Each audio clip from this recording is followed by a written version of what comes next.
Hello friends, welcome to S Y academy. Friends, इस video में हम बात करने वाले हैं गांधी जी की टाइमलाइन के बारे में। और आपको जैसे यहाँ पे दिख रहा है कि मेनली हम टाइमलाइन जो है भारत में जब गांधी जी आए तो तब से टाइमलाइन हम डिस्कस करेंगे। तो चलिए लेक्चर पे दोस्तों शुरू करते हैं। तो दोस्तों, सबसे पहले तो हमें क्या याद रखना चाहिए कि गांधी जी किस किस सन में बॉर्न हुए, राइट। और आपको जैसे पता होना चाहिए कि 1869, 2 अक्टूबर तो मैं लिख ही नहीं रहा, वो सब तो आपको पता ही है। 1869 में गांधी जी का जन्म हुआ। कहाँ पे हुआ? गुजरात में हुआ। गुजरात में कहाँ पे हुआ? ये आप कमेंट सेक्शन में लिखिए, ठीक है। तो 2 अक्टूबर 1869 को उनका जन्म हुआ। बहुत सारी चीजें हुई, एजुकेशन हुआ है ना दोस्तों। माई एक्सपेरिमेंट्स विद ट्रुथ पढ़ना कभी भी मौका मिले। वैसे ही मतलब वो अच्छी बुक है, एक अपना करियर बनाने के लिए, एक प्रोफेशनली भी काफ़ी हेल्प करती है दोस्तों, हमारी लाइफस्टाइल में भी काफ़ी हेल्प करती है वो बुक। तो just not for the studies point of view, वैसे ही आप पढ़ लेना, अच्छी बुक है।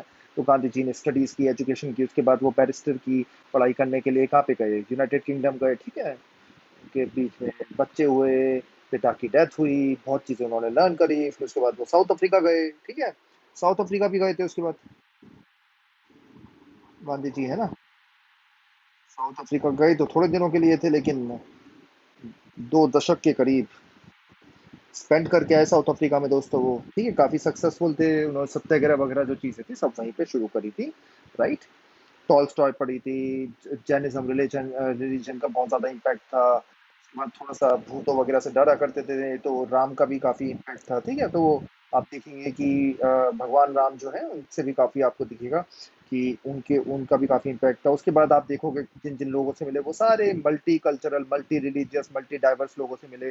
तो सबका इम्पैक्ट था, कभी भी उन्होंने डिस्क्रिमिनेशन तो किया ही नहीं, ठीक है। तो ये चीजें हो गई अब आ जाते हैं 1915, ठीक है। 1915 में गांधी जी साउथ अफ्रीका से भारत आए। ये बड़ा इवेंट है, प्रवासी भारतीय दिवस। इसके लिए सेलिब्रेट किया जाता है, हर 2 साल में होता है। इस साल कहाँ हो रहा है या अगले साल कहाँ पे होगा, ये आप कमेंट सेक्शन में लिखिए, ठीक है। बाय हर 2 साल में होता है, ठीक है। उस टाइम में अवार्ड वगैरह भी दिए जाते हैं। रिसेंटली जो एनडीए गवर्नमेंट है, led by prime minister Narendra Modi, उन्होंने शुरू करा प्रवासी भारतीय दिवस। इंपॉर्टेंट इवेंट है, तो वो आपको पता होना चाहिए। और जनवरी में आए थे, तो जनवरी में ये इवेंट होता है। तो उसके बाद दोस्तों क्या हुआ कि भारत दर्शन करा गांधी जी ने। उनके जी गोपाल कृष्ण गोखले जो थे उनके गुरु थे, उन्होंने सजेशन किया था कि सीधे पॉलिटिक्स में मत घुसना, भारत भारत दर्शन करना। तो आपको गैप दिख रहा है, 1915 में आए, 1916 में वो पूरा भारत घूमते रहे। फिर 1917 में चीजें हुई दोस्तों, आपको याद होगा 1916 का कांग्रेस का सेशन। उसके बाद याद होगा कि यूनिवर्सिटी भी खुली थी, बीएचयू, है ना। वहां पे स्पीच दी थी गांधी जी ने, वही सब इससे पहले हुआ है। अब चंपारण, ठीक है। राजकुमार शुक्ला चंपारण ले गए। चंपारण कहाँ? बिहार। इंडिगो, इंडिगो लिख देना, बस ऐसे ही लिखा करो नोट्स में, चंपारण, राजकुमार शुक्ला, इंडिगो, ठीक है। इतना लिख के आपको समझ जाना चाहिए कि इंडिगो फार्मर्स को इश्यूज थे, ठीक है। और गांधी जी ने वो रिजॉल्व करे, काफी सक्सेसफुल रहा था चंपारण मूवमेंट। उसके बाद क्या हुआ दोस्तों? उसके बाद दोस्तों वो अपने स्टेट में गए, है ना। स्टेट याद रखिए, वर्ड में स्टेट स्टेट यूज कर रहा हूँ, लेकिन उस टाइम में स्टेट वर्ड यूज नहीं करते थे, ठीक है। इवन गुजरात नाम का भी कोई स्टेट नहीं था, ठीक है। गुजरात नाम का भी कोई स्टेट नहीं था। वो काफी सारी प्रेसिडेंसीज में डिवाइडेड था, राइट। तो उसमें आगे नहीं जाते, लेकिन यहाँ पे देखिए गुजरात वर्ड हमने यूज इसलिए कर रहे हैं क्योंकि ये गुजरात यहाँ पे लिखा हुआ है। तो खेदा जो है ना वो गुजरात के अंदर है दोस्तों, राइट। तो मतलब आप कह सकते हो कि फ्यूचर स्टेट जो बनी गुजरात, उस उनके हिस्से जो है। तो उसके बाद दोस्तों वो पीजेंट मूवमेंट्स को देखने गए खेदा, है ना। खेदा में गए थे, वो भी काफी सक्सेसफुल रहा। फिर वर्कर्स की उन्होंने मूवमेंट देखी थी, कहाँ पे हेल्प करी थी? अहमदाबाद में। तो ये 3 इवेंट्स हुए थे दोस्तों जो काफी ज्यादा इंपॉर्टेंट है दोस्तों, राइट। 1919, 1919 की बात आ जाती है, राइट। अब 1919 में क्या हुआ? 1919 में रौलत एक्ट आया था। रौलत एक्ट भाई क्या था? आपको जैसे पता होना चाहिए, किसी को भी अरेस्ट कर सकते हैं विदाउट एनी बेल, ये वो वगैरह, मतलब prevention detention kind of law था। पॉलिटिक्स में, आई होप प्रिवेंशन डिटेंशन आप पढ़ते होंगे, जैसे मीसा लॉ था, राइट, पोटा, है ना, वो सब लॉज थे। तो यूएपीए भी अभी एक काइंड ऑफ वैसे ही लॉ है, राइट। आई होप ये सब चीजें आपको पता हो, अगर यूपीएससी दे रहे हैं तो पता ही होना ही चाहिए विदाउट एनी डाउट। नहीं दे रहे तो थोड़ा थोड़ा इन चीजों को देख लिया करिए, हेल्पफुल रहेगी आपकी अंडरस्टैंडिंग में। तो एनीवेज रौलत एक्ट आया था। तो रौलत एक्ट बहुत ही, मतलब आप कह सकते हो कि नॉन डेमोक्रेटिक टाइप ऑफ एक एक्ट था जो अंग्रेजों ने भारत पे इम्पोज कर दिया, रौलत सत्याग्रह के अगेंस्ट। रौलत रौलत एक्ट के अगेंस्ट सत्याग्रह किया गांधी जी ने, ठीक है, सत्याग्रह किया। और ये मार्च अप्रैल में आपको दिख रहा है यहाँ पे चल रहा है। तो सत्याग्रह मतलब ट्रुथ को फॉलो करिए, बहुत सारी चीजें होती है सत्याग्रह के अंदर, बहुत सारी चीजें आती हैं, ठीक है। ट्रुथ को फॉलो करना है आपको, नॉन वायलेंस फॉलो करना है आपको, कंस्ट्रक्टिव मूवमेंट्स करने हैं, स्ट्रगल, ट्रू से स्ट्रगल फॉलो करना है। ये सब चीजें सत्याग्रह के अंदर आती हैं, और भी बहुत सारी चीजें आती हैं, वो आप कमेंट सेक्शन में लिख सकते हैं। और ये आप टाइम पीरियड जैसे आप देख सकते हैं, इसी टाइम पीरियड में 1919 में जलियांवाला बाग मसैक्रे हुआ, मसैकर, राइट, अप्रैल में, राइट, पंजाब में जलियांवाला बाग मसैकर। और इसने गांधी जी पे बहुत इम्पैक्ट डाला, गांधी जी का विश्वास उठ गया अंग्रेजों से इसी मोमेंट पे। और इसी टाइम पे उन्होंने बोला था मैंने हिमालयन ब्लंडर कर दिया, अंग्रेजों को भरोसा कर दिया, राइट। उसके बाद दोस्तों देखो आप 1921 टाइम है ये, यहाँ पे नॉन कॉपरेशन मूवमेंट एनसीएम शुरू हो रहा है, और खिलाफत मूवमेंट दोनों मर्ज हो जाएंगे। हिंदू मुस्लिम यूनिटी जो है वो अपने क्लाइमेक्स पे पहुंचेगी। इसके बाद हिंदू मुस्लिम यूनिटी आपको भारत में दिखेगी ही नहीं। खिलाफत मूवमेंट, आप खलीफा जो था वापस रीएस्टेब्लिश करने को, रिस्पेक्ट देने को इन ऑटोमन एम्पायर, उसके लिए था खलीफा मूवमेंट। नॉन कॉपरेशन मूवमेंट तो अंग्रेजों के खिलाफ कांग्रेस ने स्टार्ट करा था, दोनों को मर्ज कर दिया गांधी जी ने। नॉन कॉपरेशन खिलाफत मूवमेंट इसलिए वर्ड वगैरह यूज किए जाते हैं। उसके बाद चौरा चौरी इंसिडेंट हुआ 1922 में, याद होना चाहिए 1922 चौरा चौरी गोरखपुर में है। पुलिस स्टेशन में आग लगा दी, गांधी जी ने नॉन कॉपरेशन मूवमेंट बोल दिया, खत्म खत्म, है ना। उसके बाद जेल गए गांधी जी, राइट। फिर 1928 में बरतौली में पीजेंट मूवमेंट हुआ। इसमें गांधी जी ने डायरेक्टली पार्ट नहीं लिया, लेकिन उन्होंने अपनी ब्लेसिंग्स दी सरदार वल्लभ भाई पटेल को। इससे पहले वो वल्लभ भाई पटेल कहे जाते थे, और यहीं पे वो सरदार, उनको उपाधि मिली, सरदार की उपाधि मिली सरदार वल्लभ भाई पटेल को, ठीक है। बरदौली में उन्होंने वुमेन ने उनको दी थी। 1919 भारत के लिए बहुत ही इंपॉर्टेंट ईयर है, क्योंकि पूर्ण स्वराज जो है वो कांग्रेस ने अपना गोल एक्सेप्ट करा। कहाँ पे? लाहौर कांग्रेस में। याद रखिए कि इस टाइम में जवाहरलाल नेहरू प्रेसिडेंट बने कांग्रेस के, जवाहरलाल नेहरू। और जवाहरलाल नेहरू एक कहा जाता है नए युग के नए नेता थे। गांधी जी के 20 साल बाद पैदा हुए थे, 1889 में पैदा हुए थे वो, ठीक है। ये भी थोड़ा सा चीजें याद होनी चाहिए आपको। लेकिन यहाँ पे इंपॉर्टेंट चीज ये है कि हाँ, जवाहरलाल नेहरू प्रेसिडेंट बने कांग्रेस के पहली बार। आगे चल के कई बार वो प्रेसिडेंट बनेंगे कांग्रेस के, लेकिन सबसे इंपॉर्टेंट चीज ये है कि वो पहली बार प्रेसिडेंट बने। उन्होंने बोला पूर्ण स्वराज मतलब पूरा इंडिपेंडेंस चाहिए, हमें डोमिनियन स्टेटस नहीं चाहिए। कांग्रेस ने अपना गोल एक्सेप्ट कर लिया। 1930 दोस्तों सिविल डिसोबीडियंस मूवमेंट शुरू हुआ, दांडी मार्च चला, मार्च अप्रैल के महीनों में चला था, राइट।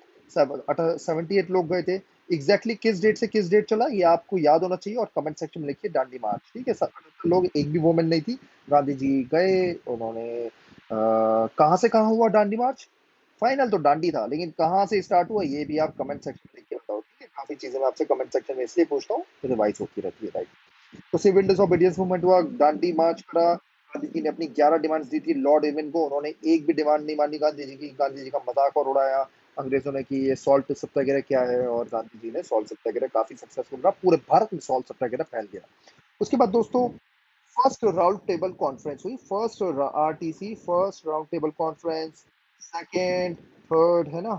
फर्स्ट और थर्ड में कांग्रेस ने पार्ट नहीं लिया, सेकेंड राउंड टेबल कॉन्फ्रेंस में कांग्रेस ने पार्ट लिया। राउंड टेबल कॉन्फ्रेंस किस लिए के लिए थी? 1935 में जो गवर्नमेंट ऑफ इंडिया एक्ट आना था उसके लिए थी राउंड टेबल कॉन्फ्रेंस। तो round table conference, second round table conference में गांधी जी गए थे कहाँ? ब्रिटेन। ये देखिए, लिखिए, सेकंड राउंड टेबल कॉन्फ्रेंस दिसंबर 1931 में हुए थे।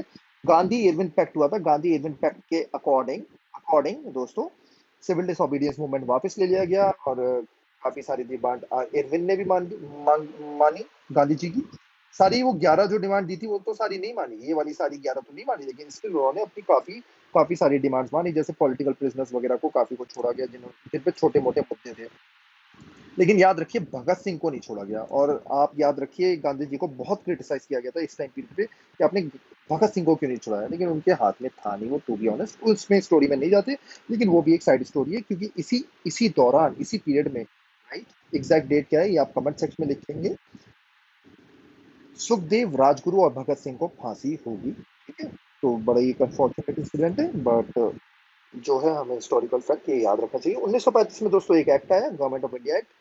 ये वही एक्ट है जिसके बेसिस पे हमारा कॉन्स्टिट्यूशन जो है 80% पार्ट हमारे कॉन्स्टिट्यूशन का यहीं से लिया गया, नियरली 80%। ये हम पॉलिटी में पढ़ते हैं, आगे चल के इसमें भी देखेंगे चैप्टर्स में भी, कि some form of representative government आपको देंगे, और देखोगे आपको प्रोविंशियल गवर्नमेंट्स दोस्तों बनेंगी। प्रोविंशियल मतलब स्टेट गवर्नमेंट्स काफी सारी कांग्रेस की बनेंगी, क्योंकि ये पावर दी गई इस एक्ट के द्वारा।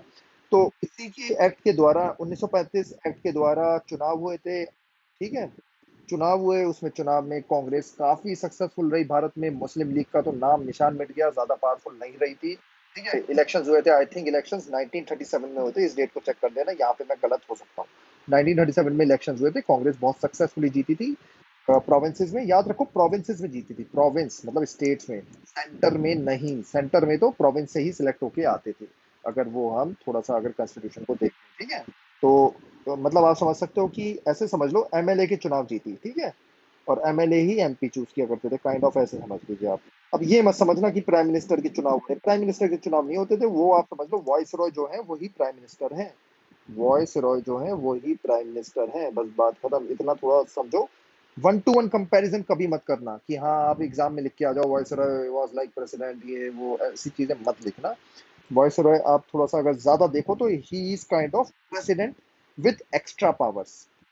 लेकिन आजकल अब आप जैसे समझ सकते हो, जैसे हमारी प्राइम मिनिस्टर की पावर्स होती है ना, वैसी पावर्स वाइसरॉय की थी, और थोड़ी आप कह सकते हो थोड़ी ज्यादा ही पावर्स थी। एनीवेज उसमें नहीं जाते, लेकिन ये मैं आपको समझाना चाह रहा हूँ कि वाइसरॉय को चुनाव नहीं होता, ठीक है। वाइसरॉय खुद ही हुआ करते थे। एमएलए काइंड ऑफ आप चुनाव जीत समझ सकते हो, जिसमें कांग्रेस काफी ज्यादा सक्सेसफुल रही थी। 1939 में क्या हुआ, सबसे पहले तो देखिए वर्ल्ड वॉर टू शुरू हुई। वर्ल्ड वॉर टू में अंग्रेजों ने बोला कि भारत भी पार्ट है वर्ल्ड वॉर टू का, तो ये इससे पसंद नहीं आया कांग्रेस को। कांग्रेस की मिनिस्ट्रीज ने रिजाइन कर दिया कि हमसे बिना पूछे आपने वॉर में ले गए, ये क्या तरीका है, ठीक है। हमसे बिना पूछे वॉर में ले गए, हमारी बात भी नहीं कर रहे, एक तो हम पे रूल कर रहे हो आप ऐसे, और हम पे रूल कर रहे हो आप, और दूसरी तरफ बात कर रहे हो कि जर्मनी बहुत बदमाश है। आप कौन से काम हो, है ना। ये सब बातें हुई थोड़ी सी, आई होप मैंने सिंपल लैंग्वेज में आपको समझा दिया। लोग ये कह रहे थे कि जर्मनी को क्या आप हराओगे, मतलब हम जर्मनी को। तो बात ये हुई कि भारत को वर्ल्ड वॉर टू में ले गए। भारत को वर्ल्ड वॉर टू में अंग्रेज ले गए। अगेंस्ट किसके थी मेनली, आप देखो तो जर्मनी, इटली, जापान के अगेंस्ट थी वो। तो भारतीयों का कहना ये था कि ब्रिटिशर्स ही जब हमें इंडिपेंडेंस नहीं दे रहे, ना कोई भरोसा दे रहे, हम पे रूल कर रहे हैं, हम पे जुल्म कर रहे हैं, तो हम जर्मनी के अगेंस्ट क्या लड़ेंगे। तो मतलब अंग्रेज जो थे किस बेसिस पे इंडिया को ले गए, और कांग्रेस का ये भी मानना था कि ठीक है, अगर वर्ल्ड वॉर टू में पार्टिसिपेट लेना भी है तो उसका डिसीजन हम लेंगे, अंग्रेज नहीं, ठीक है। उसके बाद 1942 में दोस्तों और भी चीजें हुई। इससे पहले अगस्त ऑफर आया सबसे पहले। उसके बाद क्रिप्स मिशन आया दोस्तों। सब फेल रहे, सब फेल रहे। जब सब फेल रहे तो क्विट इंडिया मूवमेंट शुरू किया गया, अगस्त के टाइम में स्टार्ट हुआ है, और डू और डाई का नारा गांधी जी ने दिया। उसके बाद दोस्तों 1946 में महात्मा गांधी ने एक जगह पे गए, नाव खली और other riot torn areas to stop communal violence. तो गांधी जी ने बहुत बड़ा पार्ट लिया राइट्स रोकने में। ये नाव खली कहाँ पर है, ये आप कमेंट सेक्शन में लिखो। और दोस्तों जब इंडिया आजाद हो रहा था तो गांधी जी कहाँ पे थे, गांधी जी थे बंगाल में, दंगे रुकवा रहे थे, है ना। और गांधी जी ने फास्ट भी रखा था, ज्यादा हैप्पी नहीं थे। तो 1948 को गांधी जी को की हत्या कर दी गई। किस डेट को की गई ये आप कमेंट सेक्शन में लिखिए। तो फ्रेंड्स ये थी टाइमलाइन गांधी जी के बारे में, ठीक है। आई होप मैंने पूरा क्रिस्टल क्लियर कर दिया। स्टिल कोई डाउट है आप कमेंट सेक्शन में लिखो। और डिटेल में जा सकते थे, लेकिन एनसीईआरटी के पॉइंट ऑफ व्यू से मेरे हिसाब से इतनी डिटेल काफी अच्छी है। आई होप आपका सब्जेक्ट पे कंट्रोल आया होगा ये बातें सुनने के बाद। Thank you and take care.